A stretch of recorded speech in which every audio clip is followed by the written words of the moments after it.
세계의 미스터리, 세계에서 가장 폐쇄적인 나라의 진실. 2025년 현재 지구상에는 여전히 시간이 멈춘 듯한 나라가 있습니다. 인터넷도 자유도 외부 세계와의 연결도 차단된 곳. 2,600만 명이 살지만 그들의 삶은 여전히 베일에 쌓여 있습니다. 오늘 우리는 세계에서 가장 폐쇄적인 나라, 북한의 진실을 파헤쳐 봅니다. 세계가 궁금해하는 북한의 모든 것. 일상생활의 진실. 북한 주민들은 어떻게 살아갈까요? 아침 6시 평양. 확성기에서 울려 퍼지는 애국가요로 하루가 시작됩니다. 모든 가정에는 끌 수 없는 라디오가 설치되어 있고 정부가 정한 채널만 수신됩니다. 핸드폰은? 네, 북한에도 핸드폰이 있습니다. 하지만 인터넷은 연결되지 않습니다. 오로지 북한 내부 네트워크, 광명만 사용 가능합니다. 외부 세계와의 연결은 완전히 차단되어 있죠. 직장 생활. 북한에서는 직업을 선택할 수 없습니다. 정부가 배치하면 그곳에서 일해야 합니다. 농장, 공장, 군대. 개인의 의사는 중요하지 않습니다. 월급은 있지만 그것만으로는 살 수 없습니다. 그래서 대부분의 주민들은 장마당이라 불리는 비공식 시장에서 물건을 사고 팔며 생계를 유지합니다. 식량 배급. 1990년대 고난의 행군 이후 공식 배급 시스템은 사실상 붕괴했습니다. 평양의 특권층을 제외하면 대부분은 스스로 식량을 구해야 합니다. 주거. 아파트는 국가가 배정합니다.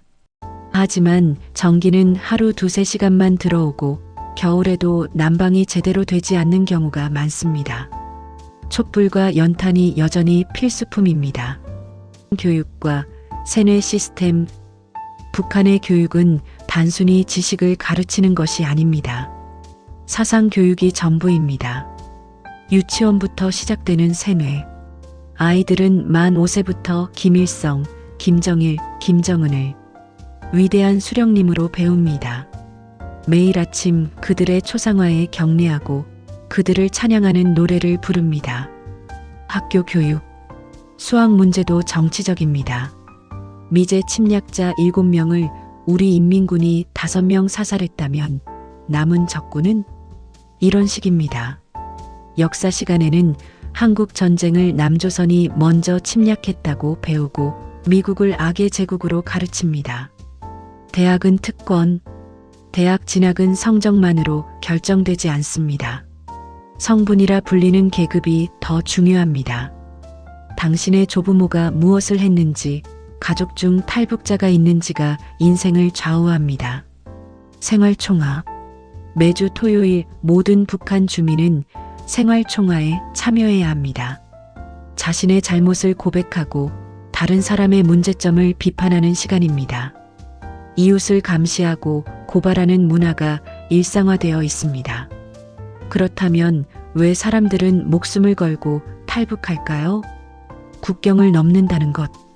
북한과 중국 국경에는 철조망과 감시 카메라, 그리고 총을 든 군인들이 배치되어 있습니다.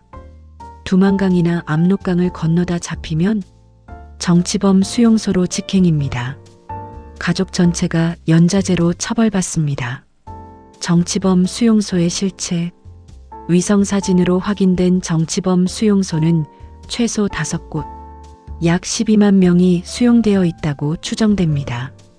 탈북자들의 증언에 따르면 하루 옥수수 한 줌으로 버티며 강제 노역을 합니다. 고문과 공개 처형이 일상입니다. 한번 들어가면 나올 수 없는 곳. 그럼에도 탈북하는 이유. 2025년 현재까지 약 3만 4천 명의 탈북자가 한국에 정착했습니다. 그들은 말합니다. 배고픔도 무섭지만 자유가 없는 삶이 더 무서웠다고. 김정은 정권의 현재. 김정은은 2011년 권력을 잡았습니다. 30대 초반의 나이로 핵무기를 가진 나라의 지도자가 되었죠. 핵과 미사일. 김정은 집권 이후 북한은 100회 이상의 미사일을 발사했습니다. 2017년에는 대륙간탄 도미사일 ICBM 시험에 성공했다고 주장했죠. 국제사회의 제재에도 불구하고 북한은 핵 개발을 멈추지 않았습니다. 호화로운 생활. 김정은은 서구식 교육을 받았습니다. 스위스 유학 시절 농구와 명품을 좋아했죠. 지금도 프랑스 와인, 일본 스시, 스위스 치즈를 즐긴다고 알려져 있습니다. 한 해 사치품 수입액만 수억 달러에 달합니다. 반면 북한 주민의 70%는 영양실조 상태입니다. 공포 정치. 김정은은 권력 유지를 위해 가차 없습니다. 고모부 장성택을 포함해 수많은 고위 간부들을 처형했습니다. 심지어 이복형 김정남은 2017년 말레이시아에서 암살당했죠. 러시아와의 밀월. 2023년 이후 북한과 러시아의 관계가 급속도로 가까워졌습니다. 김정은은 푸틴과 정상회담을 하며 군사 협력을 강화했고 우크라이나 전쟁에 무기를 지원한다는 의혹을 받고 있습니다. 외부에서 본 북한. 그렇다면 북한은 정말 완전히 고립되어 있을까요?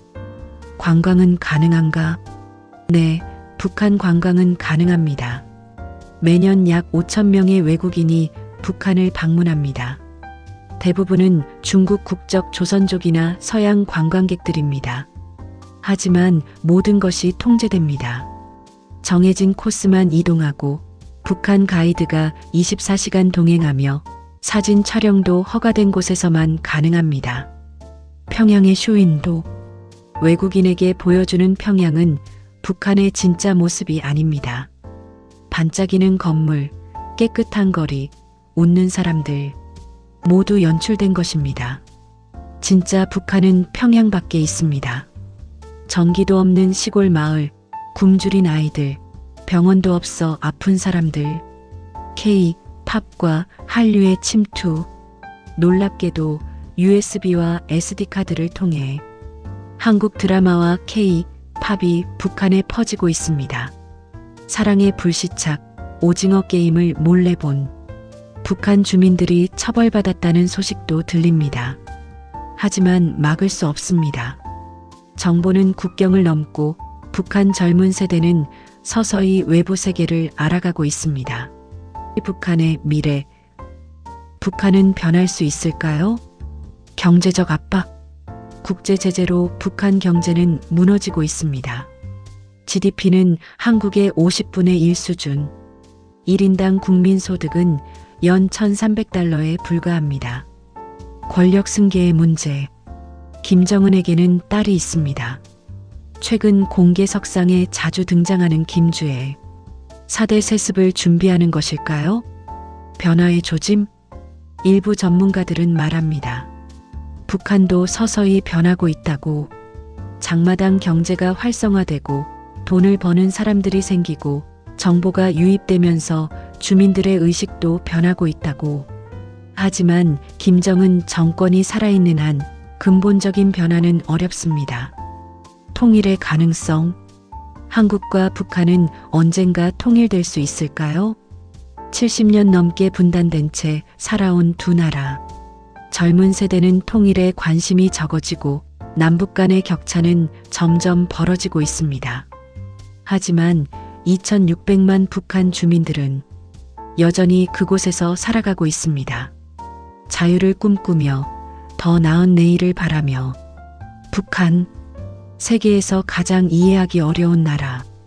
21세기에 시간이 멈춘 듯한 곳.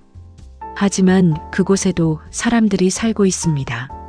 사랑하고 웃고 울고 꿈꾸는 사람들이. 우리가 할 수 있는 것은 무엇일까요? 관심을 갖는 것, 그들을 잊지 않는 것, 그리고 언젠가 찾아올 변화를 준비하는 것, 북한의 진실을 알리는 것. 그것이 첫걸음입니다. 이 영상이 북한을 이해하는 데 도움이 되었기를 바랍니다. 구독과 좋아요, 알림 설정은 더 많은 사람들에게 이 진실을 알리는 힘이 됩니다. 다음 영상에서 만나요.